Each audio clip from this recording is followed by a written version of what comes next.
पुणे महानगरपालिकेची निवडणूक अगदी शेवटच्या टप्प्यामध्ये आहे आणि या सगळ्या निवडणुकीच्या कालावधी दरम्यान मतदारांना आकर्षण करण्यासाठी सगळ्याच राजकीय पक्षाकडून जे आहे ते मतदारांना आमिष दिले आणि दाखवले जात आहेत।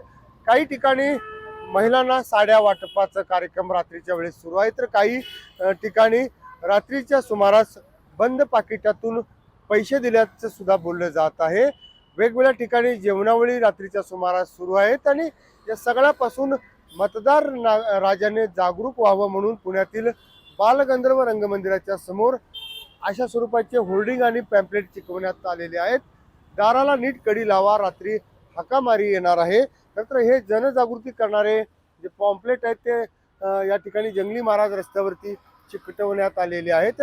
रस्त्यावर वेगवेगळ्या ठिकाणी अशा स्वरूपाचे सगळे जे बॅनर आहेत ते मतदार राजांना जागृती करण्यासाठी चिकटवल्याचं सांगितलं जात आहे। एकीकडे आपण पाहिलं तर निवडणुकीच्या अगोदर वेगवेगळ्या पद्धतीनं वेगवेगळे देवदर्शन जे आहेत ते हे सगळे इच्छुक उमेदवार करत होते, परंतु आता निवडणूक सुरू आहे।